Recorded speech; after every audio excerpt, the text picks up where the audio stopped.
But unlike many electronic computers, the biological computer brain of a robotoid possesses an enormous memory.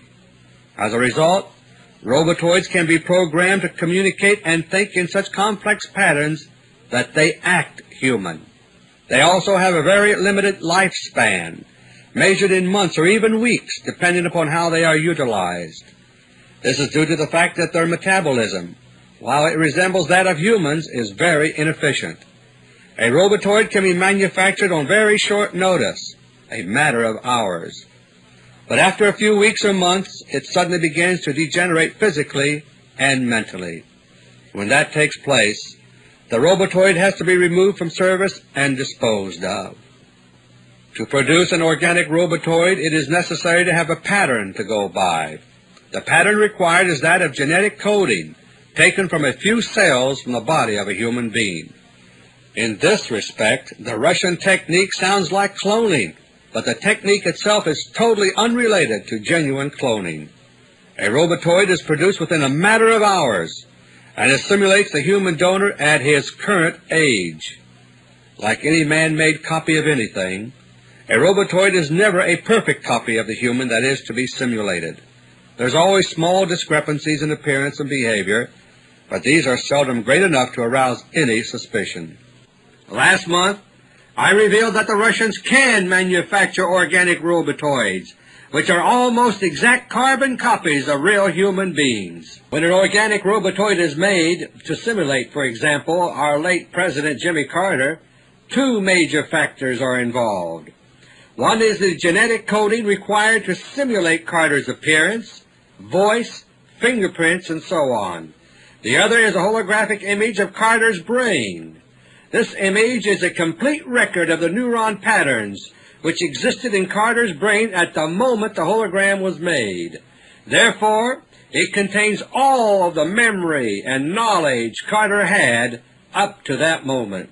As a result, a Carter robotoid will automatically do certain kinds of things without the need for specific programming. For example, a Carter robotoid will seem to recognize old friends. That's because the computer memory of the robotoid reproduces Carter's memory of that friend. The holographic process puts it there automatically without the Russian programmers even having to know it's there. Robotoids can be programmed for self-preservation, but they are equally willing, if willing is the word, to perform suicide missions. Exploratory one-way trips into space are only one example of this. If a space mission looks too dangerous to risk the life of an experienced cosmonaut, a robotoid can now be used. The robotoid copy of the cosmonaut is already trained the moment it's made, thanks to its holographic memory. Good morning, Sam. Do you want me to cut your hair there? Lunar Industries remains the #1 provider of clean energy worldwide due to the hard work of people like you. Daddy just has to know. 3 years is a long haul, you know. I know you're really lonely up there, but I'm proud of you. 2 weeks to go, Sam. 2 weeks to go, buddy. I'm going home. Looks like we got a live one. I'm gonna go out. Okay, Sam.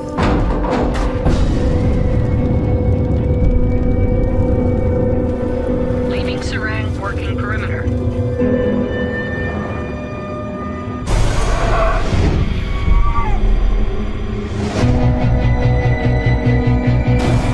Send him outside.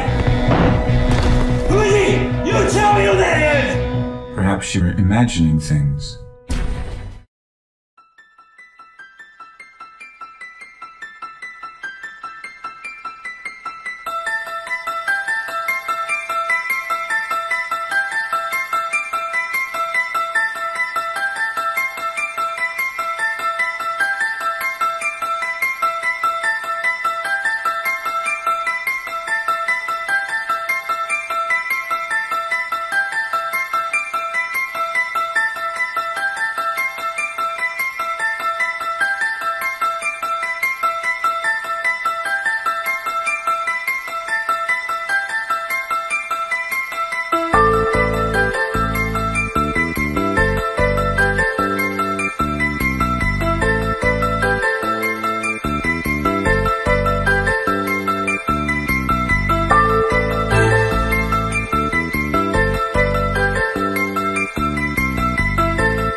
side, Matt Lauer and Al Roker. Will someone do the junior high hug dance? It's like this. You gotta make it real awkward. That's exactly how you have to have a certain amount of distance between the bodies in junior high. Yes, like they say in Catholic school, leave room for the Holy Ghost. Anyway, there is a lot of memories today, actually. It's a big day in music history. 35 years ago today, Elvis Presley passed away, the king of rock and roll. And as Mark Cohn says in his great song, Walking in Memphis, there's a pretty little thing waiting for the king down. Why do you and the president have such a hyper-partisan view of politics? Well, Chris, if you had walked even a day in our shoes over the last 15 years, I'm sure you'd understand. Let me ask you about health care. Yeah, because I'd love for you to ask me about health care. you did come up with a new plan this week, which you say would ensure the $47 million. Thank you so much for joining us today. Don't be a stranger, and please send my best to the president. I'm sure he'll be happy to hear that, Chris. Thank you. Good evening, I'm Terry Moran. Las Vegas, Sin City, there's no place like it. Casinos, showgirls, bright lights, high rollers, and glitzy nightlife. But Vegas is struggling through the recession, just like every other American city, maybe worse there. And beneath that famous strip of luxury hotels lies a bizarre and dark underworld. A community, literally off the grid, connected by miles of tunnels. And for the people you are about to meet, those tunnels have become home. As Nightline contributor Lisa Ling now reports. Las Vegas. It's the kind of place where few things provoke surprise anymore. But beneath the flashing lights, there's an even darker side of Sin City. We're about to descend into a secret world, a city beneath a city. Yeah, this gives you kind of a good idea of the tunnels and where they go and what's above them. I mean, these 4 tunnels here, which are about 8 feet wide. Matthew O'Brien has agreed to lead us through a labyrinth of tunnels here that stretch for miles. Goes under New York, goes under MGM Grand, one of the biggest hotels in the world. Goes about 2.5 miles total to the Hard Rock, and it opens up at that point. But so there's a whole world essentially existing beneath the Las Vegas Strip.